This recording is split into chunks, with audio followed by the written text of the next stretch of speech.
y'all? It's your boy AJ. It's your boy Nick. This is the Hip Hop Vibes, the podcast. Back once again, continuing this countdown. Yes, sir. We just finished, 07? Now we're about to get straight into 06. 2006, Alright, so I'll start off this one. For artists, I said T.I. with Lil Wayne as like runner-up. Album King. Producer, I said Cool and Dre. Song, What You Know. Okay. Yeah, because that's when King came out in 06. And at that point, probably was the best album commercially at that point. Yeah. At that point. Because you had What You Want. No, What You Know. What's the other joint? Why You Wanna Go? Why You Wanna? Yeah, he had a lot of good tracks on it. It was that one. Yeah, tracks with Common, tracks with UGK. That's the one that had Top Back on it, right? Yeah. Top Back. Manny Fresh on the beat. Bro, at one point in T.I.'s career, actually it was Pharrell that said it. 2001, he said T.I.'s the Jay-Z of the South. And of course, he was hyping him up because he had just signed to Arista. And at that point, Pharrell, I think he signed with Pharrell or whatever. Pharrell produced his first album. Oh, I'm serious? But I'm serious. Okay. But, I mean, while I don't think that he has lived up to that ridiculous expectation, and I'm not trying to say he's the same kind of artist necessarily, King is his blueprint. Because King is like his version of like, let me get the absolute best fucking beats I could possibly get. And you have to have the ear for it. And he had this an ear for like the best beats. That's one of my favorite produced albums of all time. Because the way it flows. I mean, he had all my favorites. He had Just Blaze. He had Swizz Beats. He had the Neptunes. He had a number of like KO did Why You Wanna Do That. A couple tracks from KO who I had never heard of at the time, but they're fantastic. What else he had? Manny Fresh. I mean, he had some fire joints from Manny Fresh. I remember they went as far as like Chevy commercials. I remember she was on Chevy commercial playing that song. Like you remember, like it went that far because the music was that good. It was that good. Yeah, that was fantastic. I mean, it was easy for me to put that. T.I.'s always been one of my favorite, like, when I was young, T.I. was like, everything. T.I. So, yeah, that was easy for me, and I didn't even mention What You Know. So, like, that now is just the crown jewel of it. I mean, just the way he did that song, Toomp produced that beat, like it's actually based off of a Jimi Hendrix song. The chord progression in this old Jimi Hendrix song that I actually dug up and listened to. He took the chord progression from that song, but you would never even think it was Jimi Hendrix at all because the way he layered the synthesizers. I mean, it was just musically just amazing. It's amazing. Just why we do the podcast, shit like this. Right. I didn't know this at all. I had no idea. It's good to have a producer on staff, bro. Right. Facts. You know, I'll tell you shit like that because I always studied it, and as a kid, I was obsessed with it. So listening to that, I was like, that beat is crazy, and I was so glad it got the push that it deserved too. It got the push. Because, you know, sometimes a good record doesn't get the push, but What You Know, I mean, that was a hit record. Yeah. And also at the same time, that's when ATL came out, like the movie. Yeah, right. So that kind of helped that kind of helped hype it up as well. Absolutely. So it was kind of like an unofficial soundtrack to the movie. Yeah, kind of like American Gangster. Yeah, definitely. Absolutely. Yeah, man, that shit was easy for me. I mean, right away, T.I., man. Definitely. So T.I., artist, Toomp, producer, because Toomp's one that, like, he might fly under the radar, but really doesn't because Kanye, just the year later, Kanye has a way of just a great year. He knew how great Toomp was, got him on Can't Tell Me Nothing.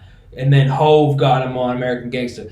Like, Toomp is fantastic, man. Toomp is like an OG. He's fucking fantastic. The only other artist I mentioned at that time was Lupe, because that's when Lupe came out with his Food and Liquor. I love that project. I remember I was in shout out to my old professor, my old history teacher, Chris Kerhias, man. That man was he was the man. Because I remember the first day of his class, he had us watch a Public Enemy music video. I'll never forget that. I was like, wow, like he's like, it was just amazing. He had all these rap posters on the wall. Like, it was just different, man. None of the other teachers had that. And then when that came out in his class at that time, I remember he was real intellectual. So he had me thinking a lot. And when I heard Lupe, Food and Liquor, I was like, there's some really deep writing in that album.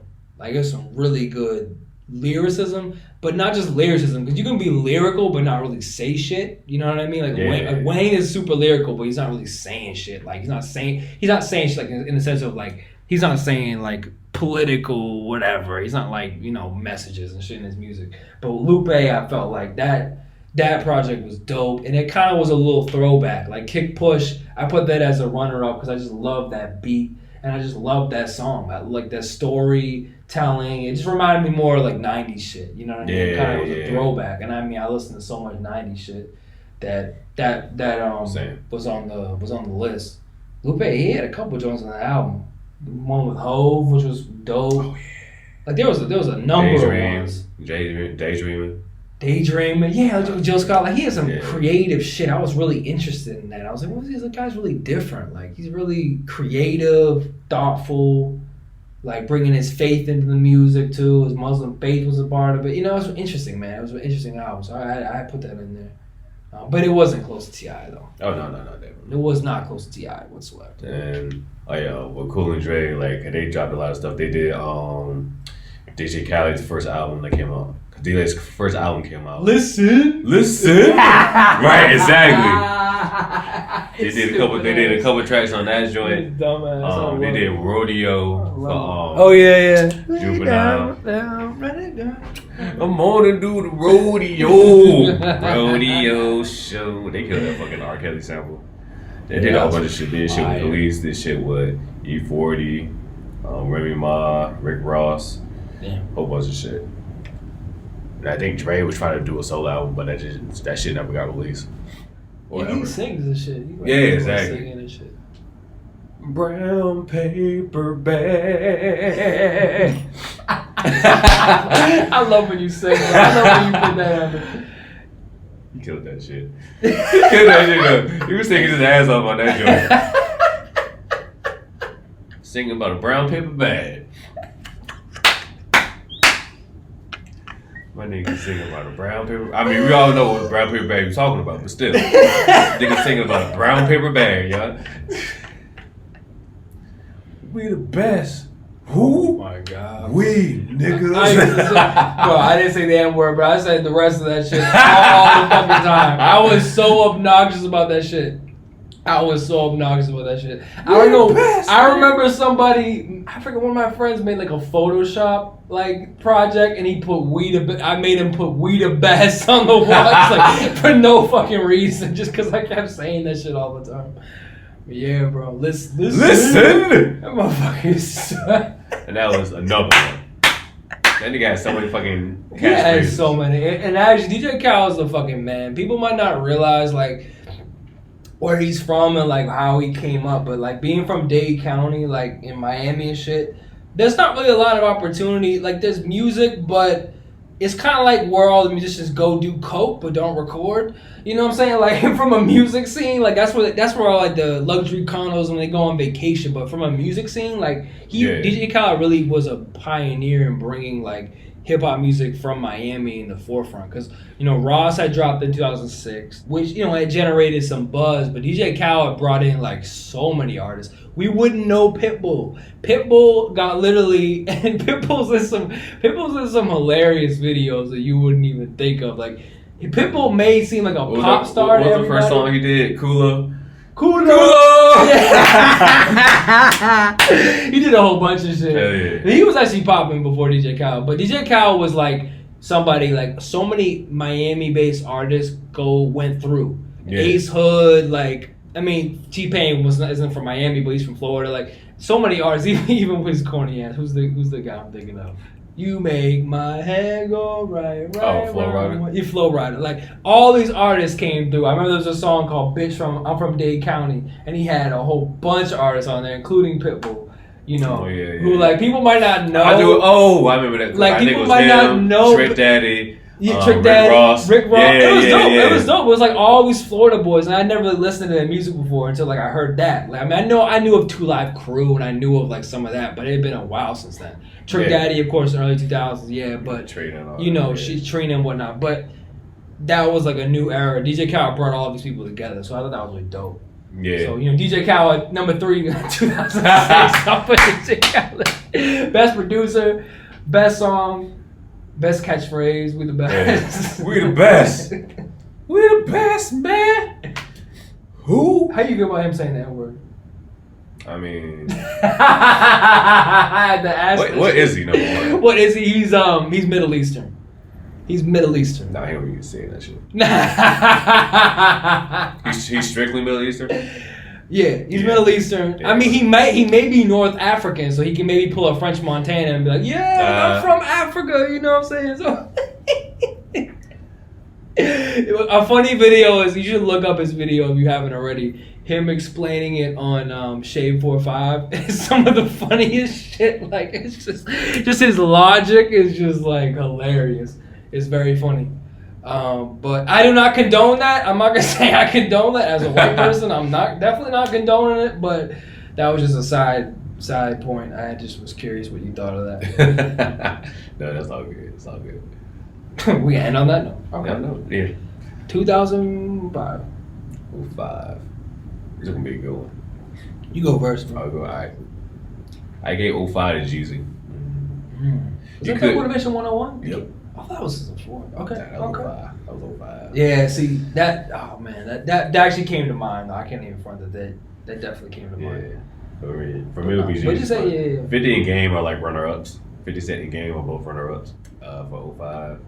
Album, Thug Motivation 101. But also, Carter 2 came out that year. Oh, good lord. I think it's a really contested year. Late Registration came out that year.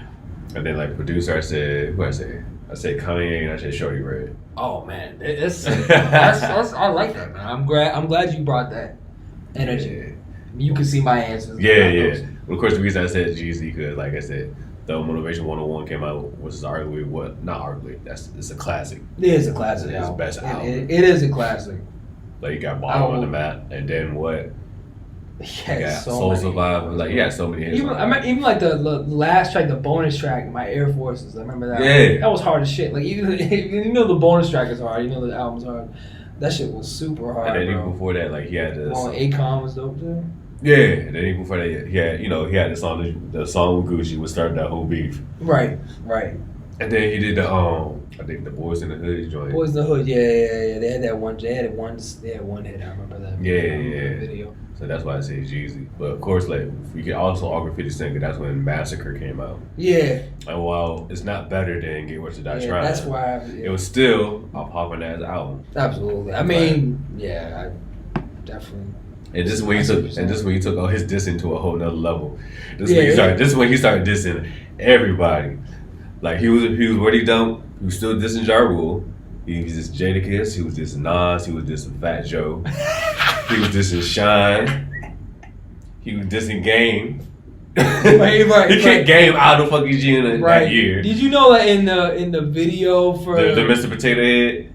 Or what? Nah. So what was the Game song, man? Hate It or Love It. They were beefing. Oh yeah, they were beefing in the video. He wouldn't sit in the front with the front of like the car, so like they had they're driving like whatever, one of the classic West Coast cars. He wouldn't sit in the front seat with Game. He'd sit in the back. He said he couldn't stand the motherfucker. Yeah. They couldn't even just like be on a set together. He's like, fuck that dude. And at that point he was still in G Unit. It's like some crazy ass shit. Right, exactly. That's crazy. He's in your crew. And then Game finds out on the radio show like that he's kicked out of G Unit. I was like, bruh, that's the most pettiest shit. So, he's like, where does Game stand as far as like G Unit goes? He's like down the street or around the corner. He's like across the street, around the corner. He's not with my crew. I'm like, God. And then Game was doing another radio show interview, and then somebody called in and was like, yo, did you hear 50 Cent talking about you? Like, nah, what you say? He said he not in G no more, and he's saying all that shit. He's like, you really said that shit? Like, yeah. I'm like, damn. Oh shit. And that's what that whole beat started. That's how you fucking wow. And then that's when fucking 300 bars are running. My motherfucking best diss, my favorite diss of all time. 300 bars are running. This nigga dissed everybody for 15 minutes straight. He dissed G-Unit. He dissed fucking Memphis Bleak. He dissed... Oh, yeah, he did. You know, you dissed Memphis Bleak. That was hilarious. He dissed Lil Easy. I mean, you're right. You don't have to say anything. If you said Memphis Bleak, you just keep it there because that means he dissing every motherfucker. Right. Oh, that's funny as shit. Everybody. You know what? That's why I knew why 50 and them can get along because they're the same fucking person. They are the same person. Like, you know, they're dissing everybody. I mean, only a couple years later, he's dissing Jay-Z. Like, after he said, "Nah, I don't diss legends. He's dissing Jay-Z a couple years later. I mean, they just. How you from Cashville? You ain't got no cash, nigga. I'm like, damn. How you gonna do bunk like that? Oh, that shit's hilarious, bro. Yeah, that shit was funny. Yeah. Double artist Jeezy. Oh yeah, documentary. That's when it dropped in 05, right? Documentary dropping 05. Yeah. Oh shit. Oh my god. I think. Yeah. Well, I'll say it when I get to mine. Yeah. So 50 Cent had shit off of his album Endgame. So like that's how his hit. That's how his hype. That's how he got runner up because he had to back it up with 2 albums basically. Right. So like yeah. All right. Well, I mean, you mentioned some really good albums, but I would maintain that I think that Late Registration. I think musically, it tops all of those. Musically, and I was thinking musically like, Late Registration, man. Because that for me, like. I remember hearing Diamonds or whatever, Diamonds Are Forever on the radio for the first time. I remember I was huddled with my brother listening to this shitty ass radio in his room. And I remember it coming on. And I was like, there's so much hype because the College Dropout was so amazing. It was like, how is he going to come back with something else? Like, what is he going to do? He dropped out of college. What's he going to do? And so, like, I was like, how are you going to, like, follow up all that hype? Like, how the fuck are you going to be able to do that? And then for him to actually do it, like, just the musicality of it, just, like, the way he took John Bryan, whatever his name is, the film score dude, and just, like, made this, like, musically, probably some of the most rich arrangements of any of his music, like, ever. And I immediately think of the song We Major. Because that song, like, the way, just, like, the synthesizers, the strings, like, musically, it was on a completely another level. Nobody in hip-hop was remotely on that level at all, whatsoever. So that's why I put him first. I put him ahead of everybody else. I put Kanye that's definitely my favorite Kanye as album. Artist. I put Kanye as producer because, again, some of Kanye's geniuses, he knows when to take a step back and let other people do them and let other people do what they do best. So he didn't get in the way. He made his little drum beats and chopped up some dope samples. I mean, so many songs on there. The joint he did with Paul Wall and all that shit, Drive Slow. That was dope. I mean, there's every song, man. Diamonds, even that sample. Like, the one with Cameron, the joint, like, I mean, like, literally, that album I thought was just, like, on another level. And I was thinking, like, how is he going to follow College Dropout? But he did it. I couldn't believe it. And I'm also going to put B in there because I absolutely love that album. Yes. Common was an artist I really didn't listen to until Kanye brought him in. That's another reason why I put Kanye as producer because Kanye did his own shit, and then B, he did the whole thing. Right. B, like, in terms of, like, socially conscious type rap, which I really enjoyed at that time, too, that was, like, the shit. It had a great vibe to it, great lyrics, good stories, everything. It was just perfect. That record was amazing. Dilla was on there. Kanye. Yeah, Dilla was on there. For me, like, Common's one of my top 3 producers. I mean, top 3 artists of all time. Dilla is one of my favorite, number 1 actually. Yeah. So B just like immediately was like, oh shit! Like I started discovering all this shit. So B was a really special album for me. Obviously, in terms of commercial impact, no. Not at all. Like that was probably like his best commercial album though. I think it was. I definitely think it was his best commercial album for sure. In terms of song of the year, I put Gold Digger.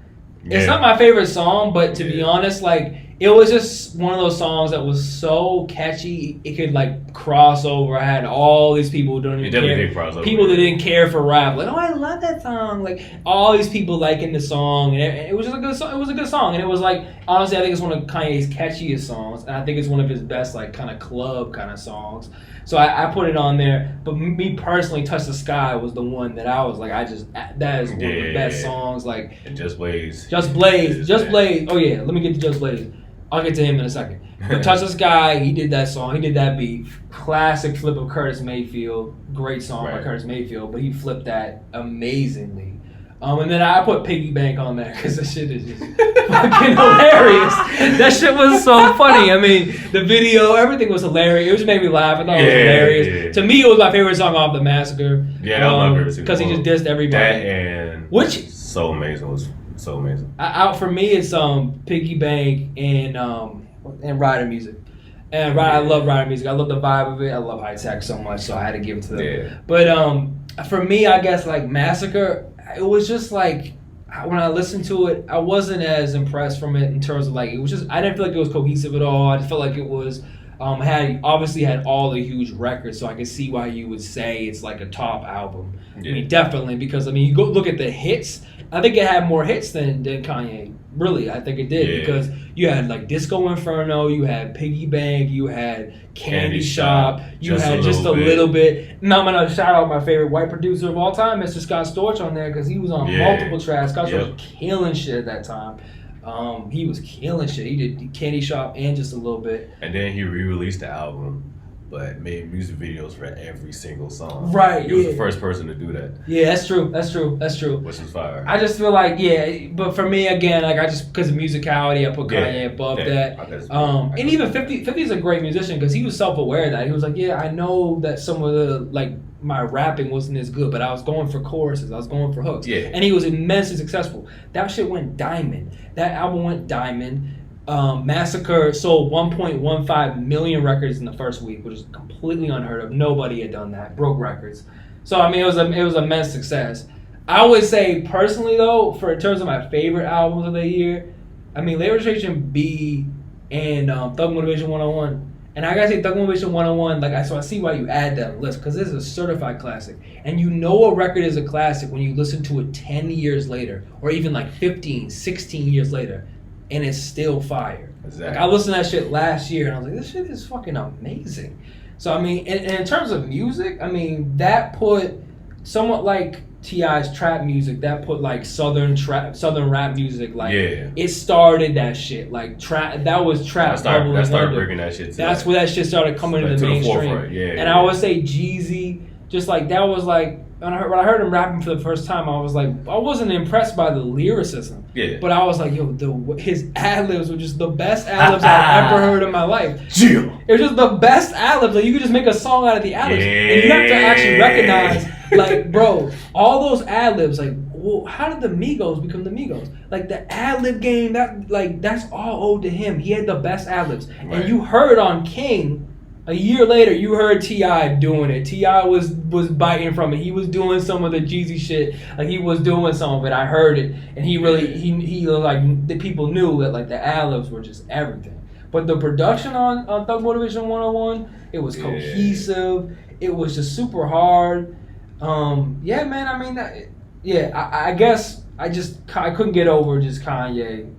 And I also, the reason why I didn't put it there was because of Kanye, because of the artistry of Kanye. Yeah. And then also, I feel like Massacre was a bigger record commercially than Thug Motivation 101. But, I mean, it's a classic album. It really is. And I look at it from like and I look at it from like a longevity standpoint, because like it's like T.I. brought trap music to the forefront. I mean, he had a whole album called Trap Music. Mm-hmm. So he brought trap music to the forefront, but Jeezy like solidified it. Yeah. And then Gucci just kept that shit underground. Like, he kept the underground scene popping and shit. Like, he had the club shits and all that shit. Blah, blah, blah. I mean, they all had club shit. But nobody. That's what you're saying. That's a great point. Yeah. So they all like played their own role. They all played their own role. But like by 2005, when Thug Motivation 101 came out, that solidified trap music as like an actual genre at that point. Yeah. I agree. I agree. And then next thing you know what I'm saying, like I said, you got the Migos, you got fucking like this Gucci started to get popping right after that, like not too long after that. All of them, man. Everybody like everybody. Ace Hood. Oh, I don't know if you would consider him like trap music, but like, you know what I'm saying, 2 Chainz and like all them niggas. Fucking fuck. What was that song that Player Circle? They came out. Oh yeah. Double Bad Boy. Yeah, Double Bad Boy. They came out. They came out not too long after that shit. So you know what I'm saying. Yeah. So like It I did. really start bringing like trap music to the forefront for real. Like it made a whole new. You made a whole new genre at that point. That's why. It did. So that's why I put Jeezy like so much. But Yeah. you want to No, I hear you. Yeah. I mean, in terms of longevity, absolutely. Yeah. In terms of longevity, I would say it would be number one for longevity for me, honestly. Yeah. Even more so than Late Registration. Yeah, but I see where you come from musicality wise. Yeah, definitely Kanye for sure. Yeah. For sure. Yeah, I couldn't resist And myself. then and I then, couldn't help myself. and then commercially 50 of course. So that's how I look at how like I had Jeezy then 50 then Kanye. I like that. I like how you're thinking about that shit. Yeah. Yeah, I mean, production wise, Jeezy shit, like the way they were using 808s. I mean, coming off of like crunk music being as crazy as it was a couple years before, like that they were implementing 808 in a different way, and it was definitely laying the groundwork for what was to come in terms of like putting in a little bit more melody, but still super street, still super gritty. Still 808s, pretty much all 808s. There's nothing but 808s. I mean, like that was laying the groundwork for trap music, like you said. Yeah. And I also say Game, and I say Game. Yeah, I know, but I can't believe. See, oh my god, that might be the most contested year. Oh my god, that shit. I remember when I got that album, bro. I was never. Oh my god, I was so excited looking at the album notes. Because at that point, like, I was like, bro, you had like a new West Coast artist. At that. I mean, yeah, you still had Snoop Dogg, and he was still doing his shit. Right. And like. Rhythm & Gangster dropped, what was that, 04 it dropped? I think it was 04. Yeah, 04. Yeah. Which we'll get to that. We'll get to that. Mm-hmm. But like at that point, like, you know, with the acceptance of Snoop Dogg, there was no real like West Coast like artists out. Yeah, like, popping no. like that. I mean, you still had like Corrupt was still doing this shit like Daz and all that shit, but like everybody at the West Coast, everybody on the West Coast was beefing with each other at that time, so nobody was really making like commercial shit. Commercial minus shit. minus Snoop Dogg. Yeah. You know what I'm saying? So when Game came out, he brought a whole new like flavor to the game. True. No pun intended. But yeah, he brought like a whole new flavor right now, and the production and all that shit was fucking Production on that amazing. shit was a fucking nuts. Like Kanye was on the shit. Oh my god, production wise, that might Timberland, Kanye, Timbaland, Dre, Cool and Dre, right? 2 fucking Dre's, Right, all the fucking Dre's, man. Bro, that production on that album was fucking nuts. Oh, he had High Tech too. High Tech, yeah. I fucking lost my mind when I got that album, bro, because I was obsessed with the production on that shit. That's one of the best produced albums. Right.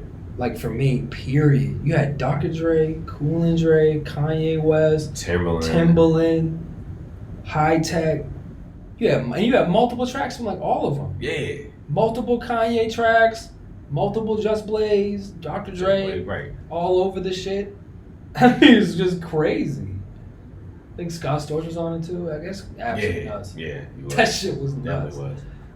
I would say though, for me, it wasn't classic for me. I ain't gonna say the classic. Yeah, no, I'm just saying for me, like, Yeah. just for me to be honest, like, it just didn't. And that's really the reason why I didn't make one of the reasons I didn't make my list. Is just it's a great album, like no doubt about it, no doubt. It's a fantastic debut album. I mean, it's fantastic. Yeah. But it just wasn't quite. It's not Get Rich or Die Trying. I mean, that's it. Like, of course not. It's just not. You know what I mean? But honestly, nothing. There's only so many albums I can mash up with Get Rich or Die Trying. Yeah, right. I mean, no. Honestly. And it's hard too. I mean, Especially I think with the hype. I think that's what I'm saying what I'm about to say is that the game, it's hard when you have that kind of hype, when you're affiliated with 50 and all that shit. Like that obviously boosts your visibility, but it also ups the ante for your hype. So it's like, how are you gonna live up to? People are gonna compare you. Oh, he's the new 50 in the West Coast. Right. Like, how are you gonna compare people like that? Like, honestly, you can't. You can say with all you remember, like when Lil Baby dropped his, when Young Buck dropped his. You know what I'm saying? Even Yayo when he finally dropped his shit. Right. He was in prison for a minute, but once he got out, Who should say had the best debut album? Minus 50, obviously. Like out of G-Unit. Oh, out of G-Unit? Yeah, minus 50. I would probably say Game. Yeah, Yeah. I would say Game. It's between Game and Banks for me. Like as far as like who had the best. Banks is my second. From a lyrical standpoint, I said Banks. Over a lyrical standpoint, yeah, he's my favorite rapper Yeah. out of all of But them. from a commercial yeah. standpoint, I say Game. However, my favorite was Straight Outta Cashville. Yeah, you said that before, and I was thinking about that. I was like, yo, it's been a minute since I listened to it. I catch myself going back listening to that album all the time because like that album was fucking fire. It really was. Cause like he wasn't like, I mean, he was Junior, but you know Junior was more like a New York based. Yeah, he was New York, bro. So yeah, the East Coast shit. So he brought his whole Southern flavor to it. And one thing that I noticed was kind of funny that every other Junior member for their debut albums, Eminem was on their album, but Eminem was not on Buck's album at all. Why do you think that was? I don't know.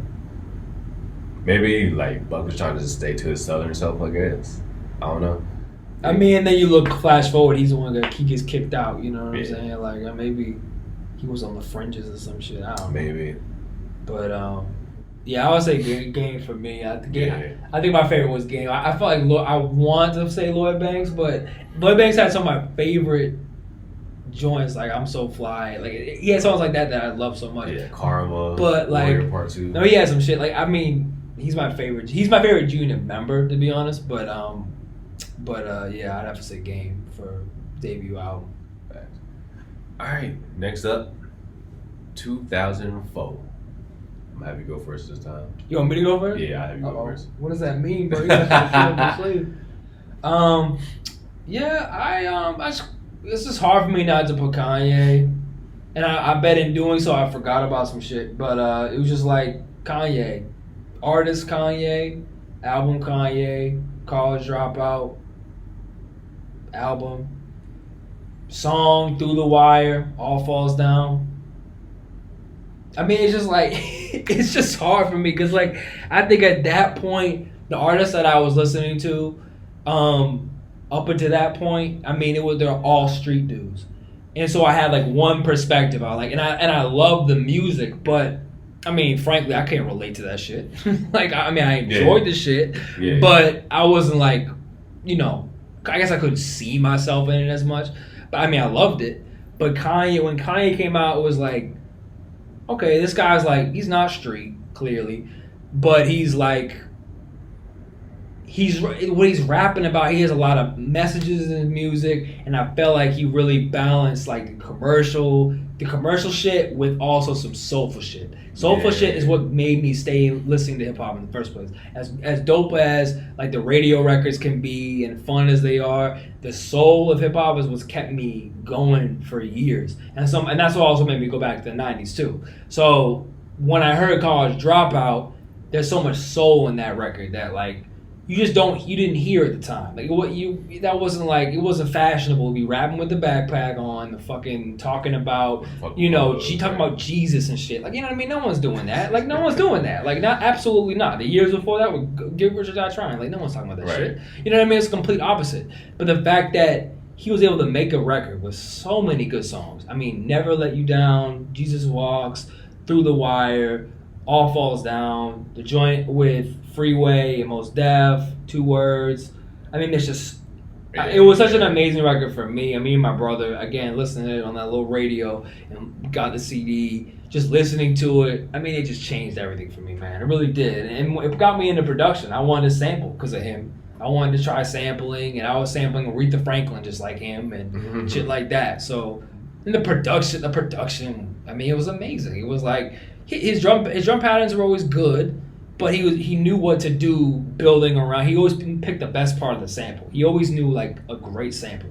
He didn't make it complicated. He took that part, put it, looped it. It's fantastic.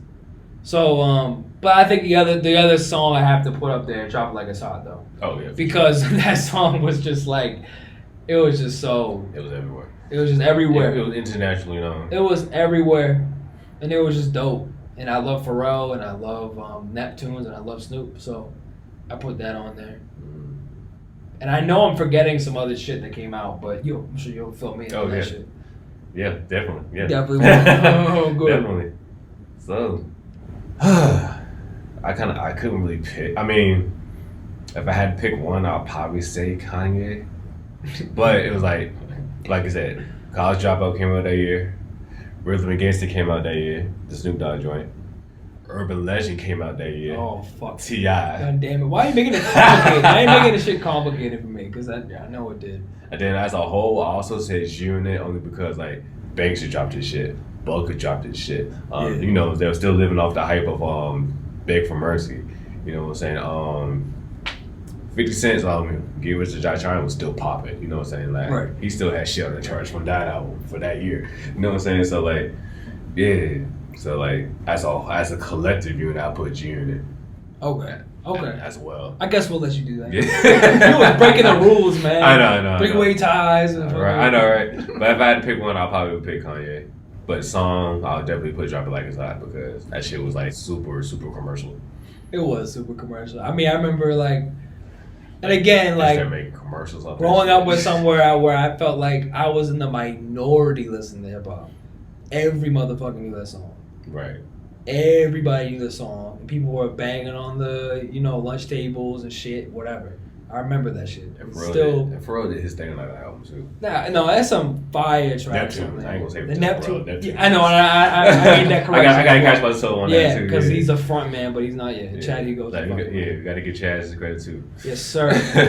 No, that shit was fire though. There's some joints on there. Smooth. Facts. But yeah, I'll give Kanye. If I had to pick one, I'll give Kanye artist. I give Drop It Like It's Hot. Drop It Like It's Hot. Oh my god, you're making it so complicated, man. The producer, it's between Kanye and Neptunes. Yeah, you can put. You can also. Oh shit, it's hard. I'll probably put Neptunes honestly though, just because Drop It Like It's Hot was like. I'm putting Neptunes for producer of that year. Yeah, I would say that was the beat of the year. Yeah. Like for me, I was like, what the fuck? Like, really they use that sound? Like, really? And then I was like, even the bass, like everything about it, like I'll break it down from a production standpoint. Yeah. I mean, that was so interesting. I was like, okay. And then there's like this white noise that they got just like in the background that's just like kind of shuffling with the bass. And the bass itself was like, yeah, like that stutter step beginning, and then like it was like a typical Neptune. It was kind of minimal. Yeah, I don't know if it was. That's one of those joints. For me, that's one of those joints where simple is better. That's one of those. Yeah, that's why I say it's the beat of the year. The beats the best beats are the ones that are like the most minimal, but they get the job done like in an amazing way. Because I always remember like the breaks of that song are amazing. Like the dun dun dun dun dun dun, like that little synth line. The synth line was amazing. Like the chords were amazing. The little drop, like it was an amazing beat. Right. It's one of the best beats of that entire decade, to be honest with you. It really is, and it's so simple. I would say one of my personal favorites of that year. You will get to the best beat, one of the best beats, the next episode. Oh, we'll do that, yeah. Yeah. I'll cover that shit. Yeah, I got that shit. I can't wait for that to it. I will say, you by mentioning Urban Legend, I mean, you mentioned a couple, like, Urban Legend, I love T.I., and I like that album a lot. That's my favorite T.I. joint. Because you had Get Loose is probably like my favorite. For more reasons than one. Get Loose, you got ASAP, Bring 'Em Out. What's the shit you did with Manny Fresh? He did a couple joints. Yeah, As Real As It Gets? Nah, I'm not sure. I think it was The Greatest. The Greatest. Yeah, there's like, I'm laughing because there's a thing on my Spotify, like a playlist of like 3 songs from that album that I've just played a million fucking times. Number one on that list is Motivation. I played that song so many times in my life through so many different things that I was going through. I played that shit over and over and over and over. It always made me feel motivated. So I always listen to that song. That's a special one. ASAP, I fuck with that one. Whenever I be angry, I play ASAP like 15 times in a row. ASAP, and then the other one. Hold on. I gotta put my head on. I gotta put my head on like T.I. Yeah, you got that shit. Yeah, bro. know me. You know me. You know me. Oh, I love that shit too. The fucking junkyard video. Yeah. I love that shit. But I would say the one that got me so hyped, like so fucking hyped, was Bring 'Em Out. Though I was so obsessed with that shit. I remember I would wait. I remember one time I had like, because at that time I had a shitty ass Walkman, right? A Walkman back in the day, and it had a radio on it. I had that shit too, boy. Yeah. Bro, I was waiting. I remember I had to go like to my brother's basketball game. I was pissed because I said, well, how am I bringing the radio with me? So I got that. I had that. Dug it out the basement, listening to that, and I was waiting for Bring 'Em Out to come on. And I waited and waited. Shit came on. I left the game. Listened to the song. Like I was so obsessed with that shit because it made me so hyped. Something about that beat. And that's like one of the first times people started sampling Jay-Z. Right. It's hard to yell when the Burwell's in Right, because Swizzy! The Black Album, they dropped the acapella version, and Swizz Beatz, having a good relationship with Jay-Z, Right. was able to get that shit. Hell But yeah. I was like, yo, that beat made me so hyped. That was like my favorite shit. And that got me into Swizz Beatz a lot because I loved that beat. Them damn whistles. All the whistles and shit. and damn horns. Right, I'm like, when I say he's one of my top producers always roll their eyes at me. Like, really, him? Like, why? Like he doesn't have any bass. Like, he doesn't have this. He doesn't have that sampling. He doesn't have that. I mean, he just makes good fucking beats. Yeah. Like, what can I say? Like, I mean, he does have some samples though. He does do some samples. He does. But I will say he's definitely not a virtuoso. Yeah, he's not like Dilla and shit like that. Yeah, he's not. See, Swizz Beatz and Kanye West even said this himself. Kanye West said at one point, Swizz Beatz is the best hip hop producer of all time. And that surprised me, but it also didn't because Swizz Beatz, from a producer standpoint, Swizz Beatz, he is like a dream of a hip hop producer because he just understands the simplicity of shit. He just understands how to keep it simple. And from being 18 and making classic shit with DMX, he was 18 years old at the time. Yeah. Like he had made just classic beats. He's just amazing hip hop. He never stopped trying. Like when he was first doing it, he was ass, and he even admitted, like everyone admitted he was ass, but he kept going. He kept with the Oh yeah, absolutely. grinding and boom. But it's even crazy is like even it hits some of the beats that like people might have made fun of him for. I always thought like there was always a genius in it, like the simplicity of it, like the catchy. It was always catchy and shit. Like yeah. And And that's what sells is the catchy shit. right. I mean, he sold 80 million records. I mean, I actually know exactly how many. I'm fucking crazy. Yeah. He sold 80 million records. Like that's crazy. But he never like tried to be more than a hip hop producer. He's a hip hop producer. That's what he is, and that's what he does. He's not gonna give you any Kanye. He stays in his lane. He's not gonna give you Kanye vibes, but he's like talented for what he does. Urban Legend, that was a good ass album too. He stays in his lane. So like I can see why you say that. I just love his shit. All his fucking, and he always did the chorus too. So he stood out because he always did the chorus. Yeah. All that shit he be doing, all the chanting and shit, always made me laugh, bro. Riders. So he did all that shit. Hands in the air now. Oh yeah, now that you say that, I'm like, I think Cole sampled that shit. What? Hands in the air now. Oh yeah, he did. He did. I didn't realize that. Hands. Oh yeah. I didn't even realize that until now. I ain't right. I ain't realize you just said it. Damn. We bring out the best in each other. Oh, for these next couple of years though. Boy, yeah, it's gonna get. That's why I said don't make me freestyle that shit. 'Cause I'm like a fucking fool trying to come up with that. Because I mean, I can name shit right off the bat, but there's so much shit that happened. It's gonna be tough. It's gonna be tough for me to do that. All right, yeah. Don't put me on the spot. Don't do that shit to me. All right. Well, you heard him. On that note, we're gonna stop it right here, and we're gonna finish the rest of the 2000s on the next episode. Yes, sir. Which is gonna be very interesting because I have a lot of shit about. I got a lot of shit to say about these last 4 years. We both do. But these next 4 years, not last 4. Next 4. All right. All hearts and minds clear. Yes, sir. All right. Bet. I'm your host AJ, Your boy Nick. and this is Hip Hop Vibes, the podcast. Catch y'all next time. Peace.